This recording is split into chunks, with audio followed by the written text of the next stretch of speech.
The agenda this week considered the state of privacy in the social media era, tracked the trail of disruption in today's legacy media, remembered the unforgettable Rob Ford, and heard from Aboriginal students making their mark.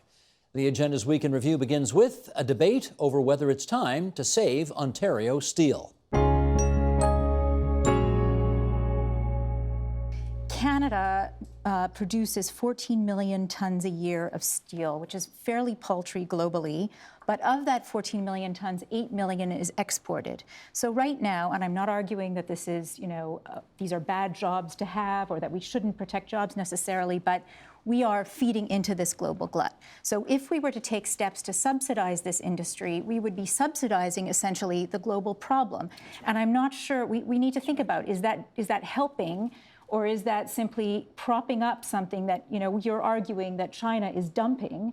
I think we need to take into account sort of the global demand, and it's out of whack. But I don't hear him say we got to subsidize. I hear him saying we need better rules. Well, we need to protect against imports. Imports that are not WTO compliant. I mean, they're circumventing the legislation and the rules. Either we're going to have rules that we're going to play by in the industry, or we're not. And if we're going to have rules in Canada with health and safety, with emissions, with taxation, with other trade rules and other jurisdictions, then we can't have one country simply saying, well, we're going to have a make work program in our country to keep people artificially employed and then dump all that steel into the global market. Okay, let's get Ellen on that and then Ian. We're still all told making too much steel, more steel than there is demand for. And I think that's where we come back to steel is a commodity. And the differentiator here, this is not the same, arguably, as Bombardier. The case that has been made for Bombardier is that this is a high-value manufactured product that, in fact, represents the kind of accomplishment for manufacturing in Canada that very few companies can claim to have accomplished. And that loss, it is a global champion that can sustain an entire hub and an aerospace industry. And that's something that would be irreplaceable if lost. Ian Lee?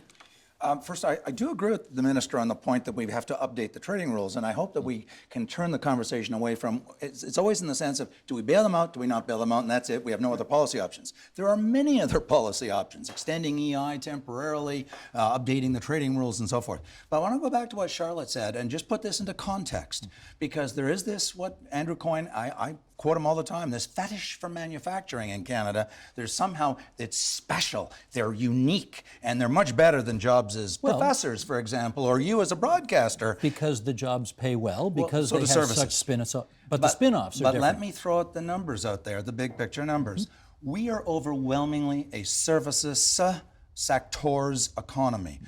Everyone debating this right now is in the services sector. You're in broadcasting, I'm in academia, you're in journalism, you're in politics and government. That's all, and Charlotte is in the academy as a provost. This is all the services sector. 80% of GDP. And this is not something unique to Canada. All the OECD countries, since World War II until today, have, and I've got the graphs and the data from OECD on this, have declined from over a third of GDP to down to 10 to 12 to 14%. We're around 12% of GDP. And so I'm not saying that therefore let's go and kill these jobs. That's not where I'm going. What I'm saying is we think that our manufacturing is far more important than it is. The vast majority of my students, and I've been teaching for 29 years, I've never had a student go into manufacturing or upstream natural resources. Every last one of them for 29 years go into all the downstream retailing and government and finance and pension fund management and journalism and so forth. That's where the jobs of the future are. That's the economy of the future. But do we therefore say, therefore we're not prepared to... All right, sorry, you go ahead, Charlotte. You take it on. I couldn't disagree with you more. I agree with you in many cases about, obviously it's indisputable that a large number, in fact the majority of jobs are in some element of either public or private service. But what I think is being forgotten is there's incredibly tight linkages between, and we know this, between manufacturing, research and development, between various of the higher end services. They form a type of ecosystem, which once one leaves, then you lose actually some of the higher valued areas of the service sector, of R&D. The auto industry is a good case in point, as is the steel industry. So for that reason, to suggest that you can choose a service economy, or you should choose a service economy, and somehow it will not be disrupted by abandoning advanced manufacturing, including steel, would be mistaken, as there is that kind of tight linkage. But Charlotte, let me come back to your point and to follow up on what Elena said. Let's distinguish sharply between high-end advanced manufacturing, of which I include the auto industry, on which I include Bombardier and very sophisticated avionics and making these incredibly high-tech airplanes, as distinct from making a commodity like coal. Like steel. I'm sorry, I misspoke. I mean, steel, sure, is more high-tech today than it was 20 or 30 years ago. But to compare making of steel, which is made by a lot of developing countries, to compare that to the making of an advanced avionics technology called the C-Series, I mean, is not, I think, is not being truthful. Different. They're very different. No, I don't think it has to do with being truthful or untruthful. What I think you're right, that there's really a distinctiveness to Bombardier, which is even distinct from the automotive industry. But let me be clear that when we talk about a plan to save the steel industry, it's about saving what's there that is of high quality. So if you think about the Z line, a very competitive, very valuable, kind of highly specialized steel. Lake Erie Works within North America is the most high-tech, greenfield integrated steel mill. So why would we assume that Canadian plants can't in fact compete within North America? So there's that first level. The second piece is that I think we do need to understand that the steel industry itself is many things. And the coking ovens, you're right, that's a very low-end product. Whereas if you look at some of the other products being developed, they're much more high-end. And for that reason, they do feed into the research and development. They have a different level of complexity, innovation contained within them, and they feed into other parts of the economy, which is central. There's a trajectory here that I think we're ignoring. So I do research with kids, and my research is very similar to what's been done in England and parts of Europe and in the States. You sit down with 11 and 12-year-olds, and you will have a very sophisticated conversation that goes like this. I would never post anything like that on Facebook because I want to get a job when I'm 18. I understand there are consequences to this, and they're very much aware of it. They say, I'm glad my parents are with me because I want to make good decisions online. Young people get that? 11 and 12. 11 and 12, okay. Then you hit 13.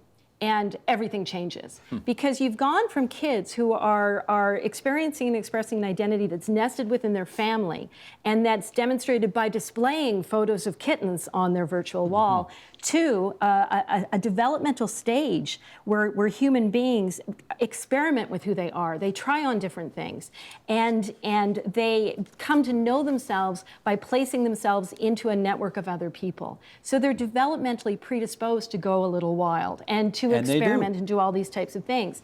But however, they have strategies and they have norms. So you brought up sexting earlier. Somebody brought up sexting earlier. And so when you sit and you talk to kids about sexting, it's really interesting because they'll talk about the privacy implications. So you've got to be careful because if it goes like this. If a girl takes a picture of herself and sends it to her boyfriend, well, I wouldn't do it myself, but I understand she's just being a good girlfriend. We should be asking questions about that. But if he sends it along, her reputation is shot. Exactly. She's slut-shamed. He, absolutely, no consequences to him. So the response has been, you have to be safe when you send a sext. Only send a sexless sext. I mean, a headless sext, pardon me. So no identifying the features. idea is if my head's not on it, you can't tell who it is. So a colleague of mine, Jessica Ringrose in England, has done work in London on sexting.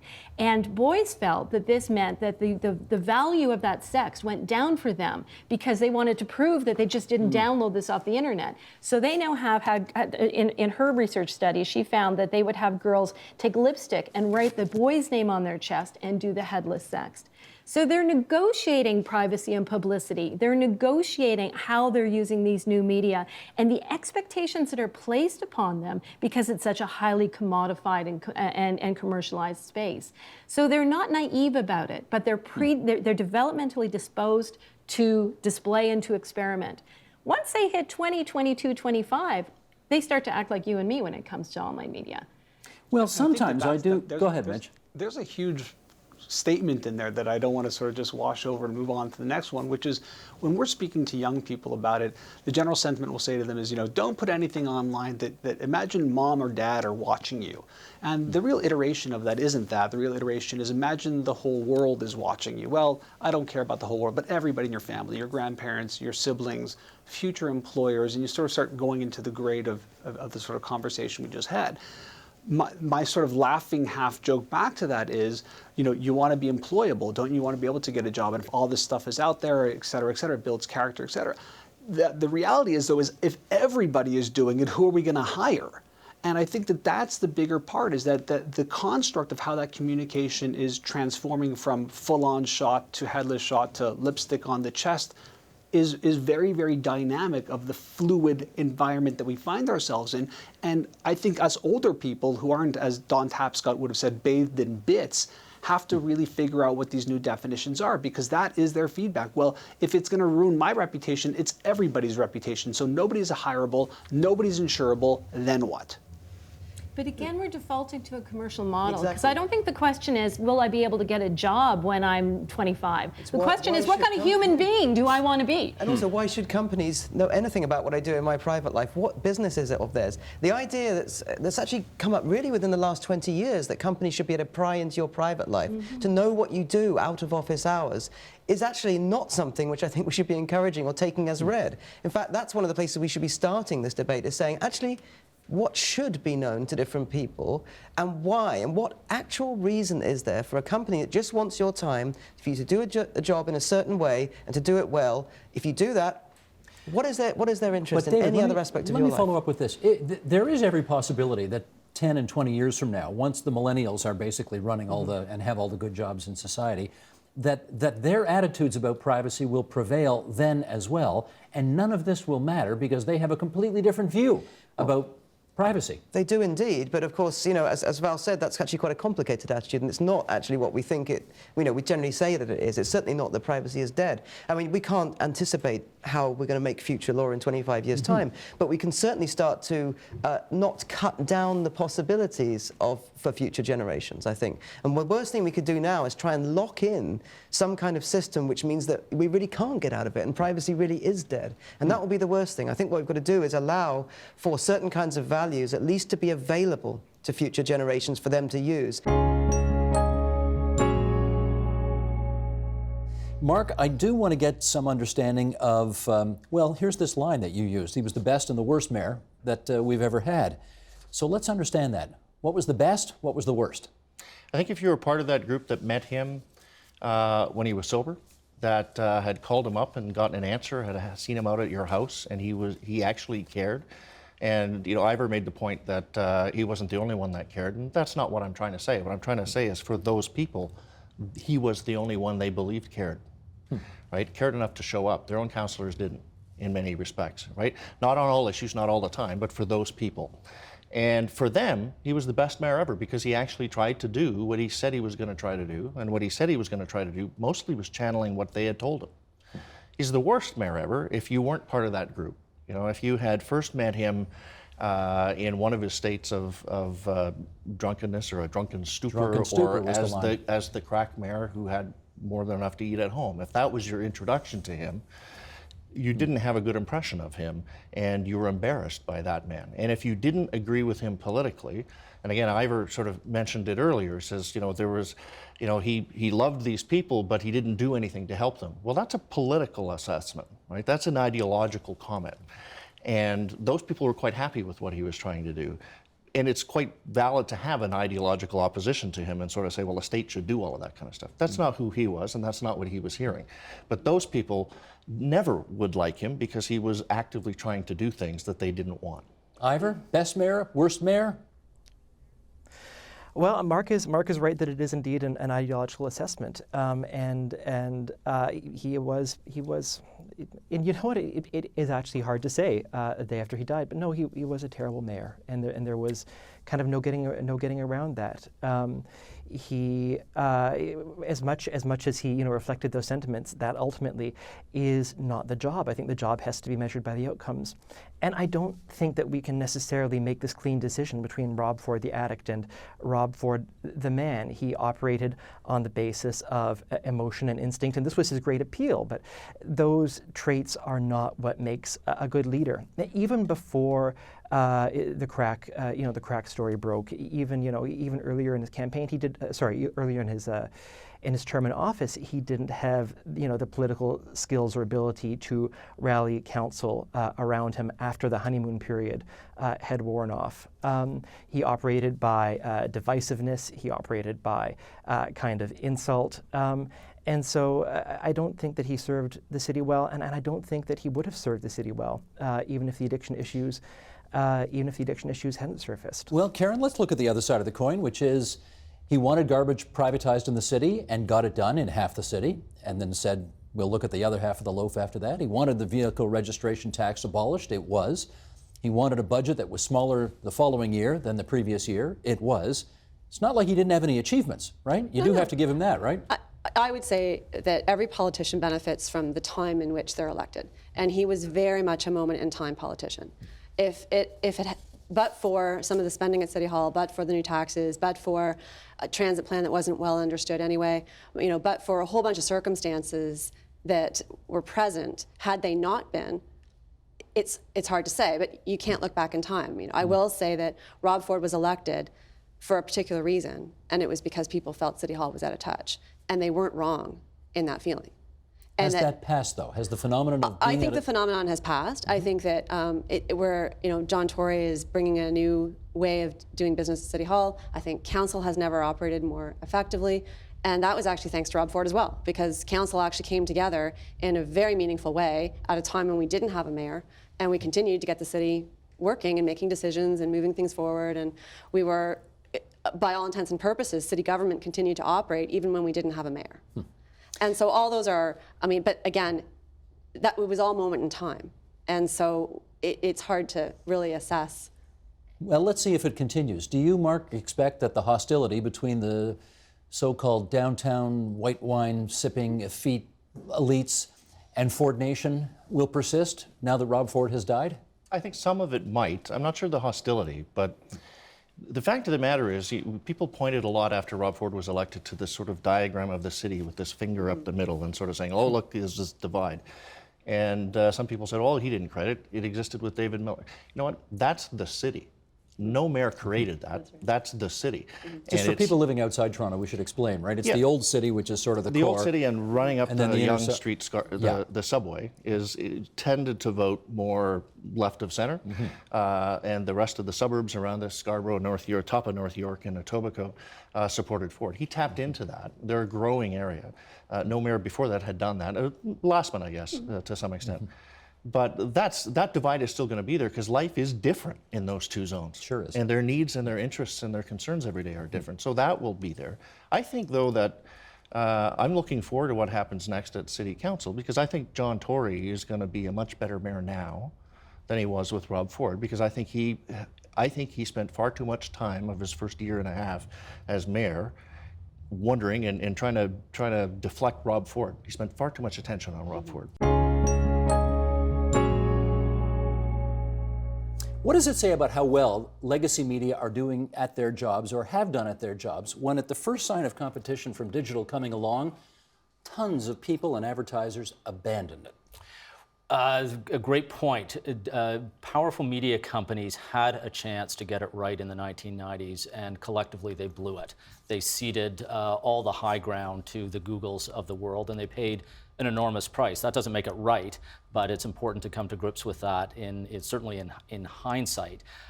Fortunately, those media companies that have survived and have the capital to do something about it have started to do something about it over the last half decade ago, and a few of them actually are doing okay. The New York Times, for instance, The Guardian in a very different way, are showing how it can be done. So there's hope out there, but it is a struggle. I know you want to get to the hope. I still want to deal with the doom and gloom. So we're going to go on this for a little bit more. Again, what does the flight of advertisers from the newspaper business say about how about how much advertisers truly valued being next to the copy that they were next to. Well, first of all, a lot of the decisions were made by computers, and no one really saw that coming. Algorithms were created that decide what we see and what we click on. When we click on something, it takes us to another story, and then it determines which ads are going to pop up on your screen. This was an entirely new world, which a lot of advertisers actually were not ready for, and publishers did not at all foresee.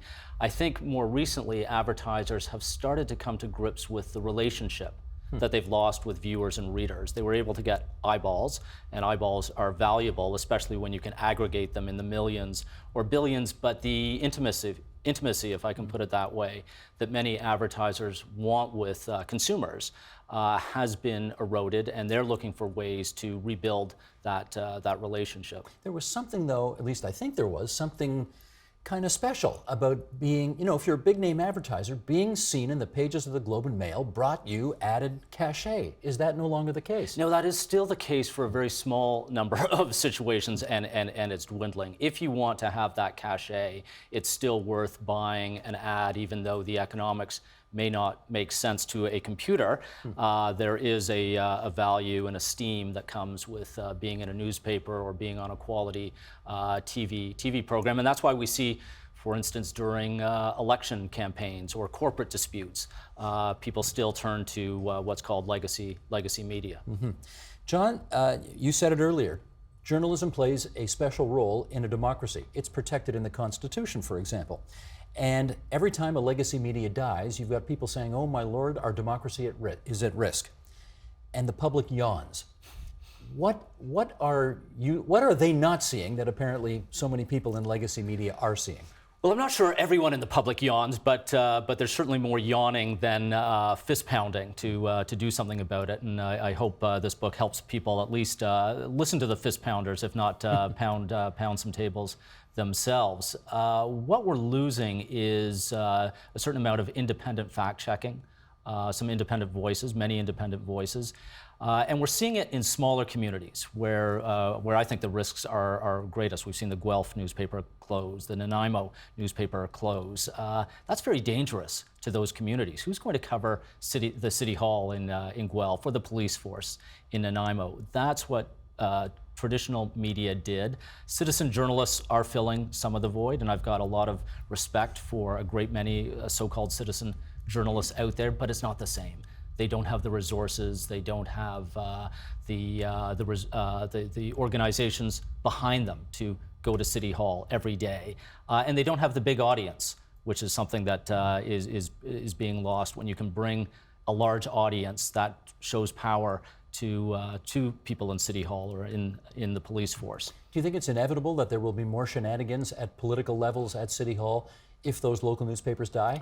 I hesitate with the word inevitable, but likely. And I'm not sure it's going to be intentional, but it certainly will be unintentional, where people realize they're not going to be held to account like they were a few years ago. So what do you think it is about legacy media that they have not been able to make the sale with vast numbers of the general public, that their health equals good democracy? Well, that's an important question for everyone in media to reflect on, and every reader or viewer of media to reflect on. Why are we not willing to pay directly for news, for instance, is a big question. Quality news organizations like the New York Times, and to a certain extent the Globe and Mail, have been able to convince readers to pay. But most news organizations have not. The Toronto Star tried a paywall, and it did not work. And that's sobering, I would suspect, for any newsroom to have to come to grips with the reality that your beloved readers, who will argue with you and celebrate when you do things right, are not willing to pay, what is it, $1 a day, less than a cup of coffee for your news. I think the industry has failed to convince people collectively that news is worth paying for, and that's not something that happens overnight. It's not something that can be done in one ad campaign. It's going to take many years, maybe even a generation, to convince people that news is something that is worth paying for. But look, it's the same thing that movies and other industries are up against. We live in an age of free, and that's going to have consequences in terms of the quality of all that we're consuming for free. I guess in the 1980s, you went to university the first time? Yeah. I left home. I went to Laurentian at the time. It was a Native Social Work program. I think they call it Native Human Services now. And I was successful there for my first year, but I didn't like it. I didn't enjoy the city of Sudbury. It was a little too cold for me. I get too used to the Southern Ontario winters we have, or non-winters.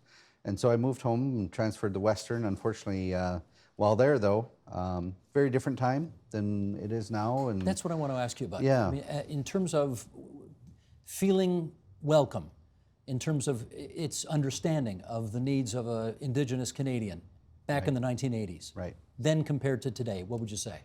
Well, you know, I think the hardest part was, one, not seeing other brown skins around the campus. I was, you know, it was, I mean, just no other way to say it. It was a white campus with white professors. As far as you knew, you were the only one? There was very few around. I'm sure there were others, but it wasn't even safe to self-identify, to be open about your indigeneity. Sorry, it was unsafe? Yeah. What was unsafe about it? Well, students said, you know, you don't belong here. Professor told me I had to stop thinking like an Indian. And what? Yes, and you had a professor say you got to stop thinking like an Indian. What did absolutely. He mean? He or she? What, it was a he. What did he mean by that? Well, everything. So I was in sociology, and I was writing, going through all the social theory, but how I understood social theory and how it applied in my community, how would it interpret these theories from my perspective. And he was throwing this out and saying, failing me and saying, this is garbage. How can I mark this? I don't know what your community's like. I don't know what your people are like. This is garbage. Stop thinking like an Indian. And I left because I knew I wasn't going to stop thinking that way, because I recognize as an Indigenous person today, I'm very, very privileged because I'm 3 generations removed from Indian residential school. So I grew up going to ceremony, I grew up hearing the language, I grew up absolutely intact in my culture, in my identity. And when I encountered that, I just absolutely knew this wasn't a place for me. Now, it's interesting because geographically, you're not that far away from Western University, right? That's Where right. you grew up. That's I mean, right. it's a stone's throw. That's right. And yet, it felt like a different world? Oh, yeah, absolutely. It was such a tremendous change from a community of support and love and nurturing and taking care of everyone to a place of trying to survive, you know. And certainly, I mean, there were other friends I made there, but interestingly enough, they were people of color. So they were going through the same thing, even though they were Korean or international students or Jewish students. You know, we just felt like, you know, we weren't part of the main establishment there, and they made us feel like we weren't welcome. So I don't think any of us finished. I know I left right away, and I don't think any of them finished there either. So, Elizabeth, tell us about the biggest fears you might have had on the first day that you found yourself at Wilfrid Laurier. For me, it was going from a very small city in the middle of the bush to a bigger city in the middle of other cities. That was just like, there's so many people here. I don't recognize anybody down the street. Bit of a culture shock? Quite a bit of a culture shock, I'd say, yeah. So for me, it was kind of like not knowing anybody and not having somebody to go visit to or have a cup of tea in the afternoon was kind of just like, that was shocking to me. It's just me, myself, like Darren said, you know, not many people that looked like me on campus. Whereas back home, a lot of people are Aboriginal. So that was hard to take in. How'd you get over that? I kind of just, for a while, buried my nose in my books because I realized I'm here for a reason. This is what I'm doing. I'm getting myself an education. I'm going to be successful. So being lonely, I kind of just did my own thing and focused on my studies a lot. And then eventually found the Aboriginal Center near the end of my first year and kind of found like my home away from home. So they kind of took me in and told me, you know, these are the services offered for you. We're inviting you into our culture as you bring your culture to us. And that is the Agenda's Week in Review. You can see all of those programs in their entirety if you like. They're all at our website, tvo.org, on our iTunes channel, and on the YouTube channel at youtube.com/theagenda. Help TVO create a better world through the power of learning. Visit supporttvo.org and make a tax-deductible donation today.